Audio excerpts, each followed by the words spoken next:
So, how do you turn around a construction business? I was speaking to a contractor that I met on a building site years ago. Lovely fella, and he was then a foreman for a guy, and he was kind of carrying an awful lot of the load for that builder at that time, probably too much. So he went out on his own.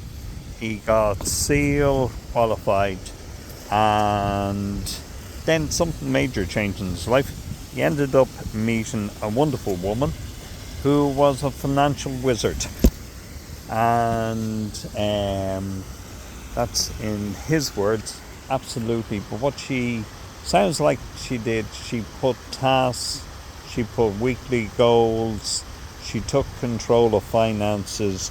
She understood what the finances actually were, what was break even per week, what were costs per week, per month, what were the overheads, and what his turnover had to be. And she gave him deadlines, and they actually seem to be a perfectly harmonious couple. Sometimes it doesn't work. Partners, wives, husbands, and in this situation it seems to be absolutely dynamic because they complement. She's finance and he's production. So he's a charismatic, lovely guy, very clever, very intuitive, lovely guy, and just needed a little bit more alignment and clarity, and things are going really well for them. And the question that he said to me, well, why not me? Why not me? I thought, what a great question. Why not you? You deserve it as much. With all the effort that everybody puts in, you deserve it as much as anybody. So then things developed, and they found a niche. And a really good, solid niche with a very, very strong, supportive community. They found a problem, found a niche, found a need, and they're able to package that, and then they're able to package that in such a way that they managed to package in production as well as construction into it. So they thought outside the box, they got aligned, they got systems, they got rules, they got financial accountability, and this is possible by putting that task into somebody who fulfills the financial road, or expanding the financial road, getting information from your accountant, getting backtracks from the accountant, profit and loss. The one thing that I'm never asked to do, I'm never asked to do project analysis. Contractors see that as dead money. Nobody ever asked me to analyse how the project went, and where they made money and where they didn't. They see it as dead money. It's wisdom money. With that information, you can backtrack, and you can adjust your overheads, you can adjust your staff levels, you can adjust your income levels, you can get some level of predictability. So that is how he turned it around. He was charismatic. Well, he is. He's very, very, very funny. Lovely guy, and great fun. Lovely, very decent guy. He got aligned. He got a support system,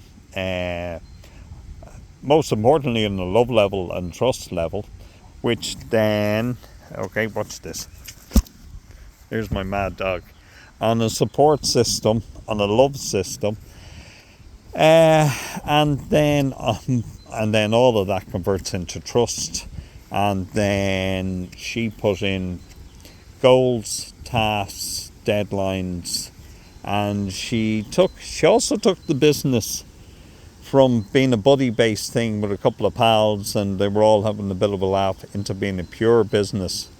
And from what I understood, her parents would have endorsed this.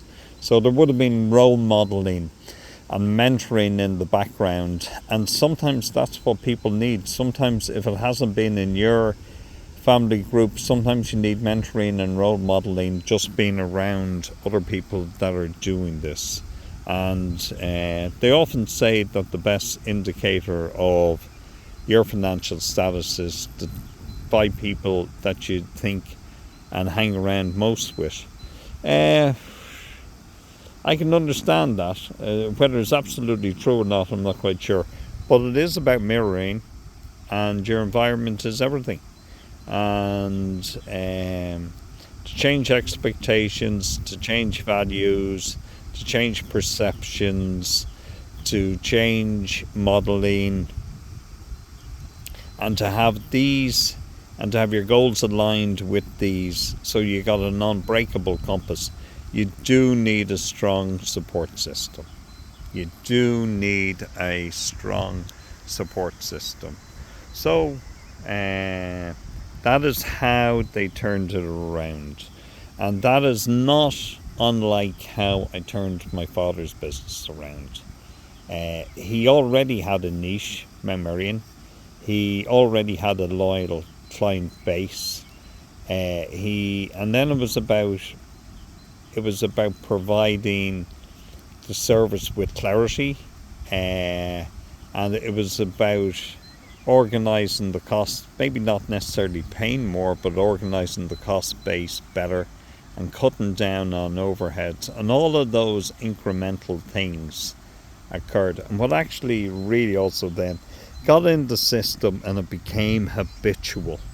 And it became habitual because we were winning. It's as simple as that.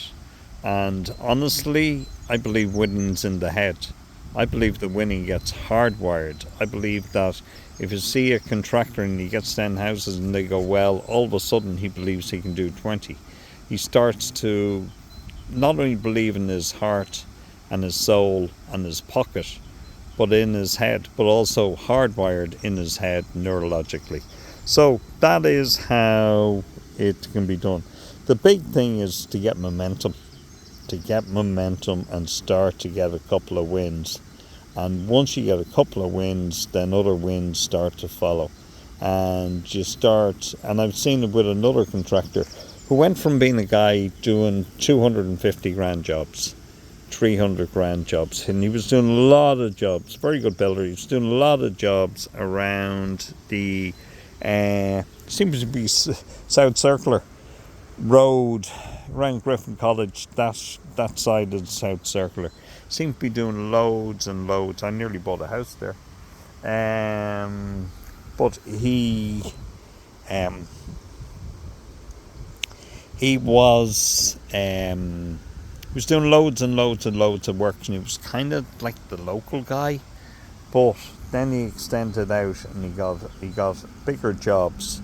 And what's really interesting about that guy is that guy's website has not changed that much, but he's changed. He's just got more confidence in things.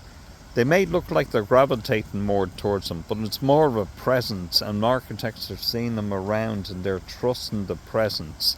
And he's now doubled his standard job, if not tripled it.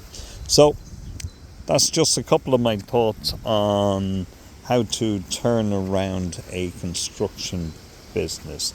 I actually do consultancy, but the reality is I only do one client a year, and often I mightn't even have the capacity to do it. But the most that I do is help one builder a year. Okay guys, thanks for sharing. Hope all's well. Really do. Thanks for sharing, guys. What a cracking day. It's great, isn't it? What an absolute cracking day.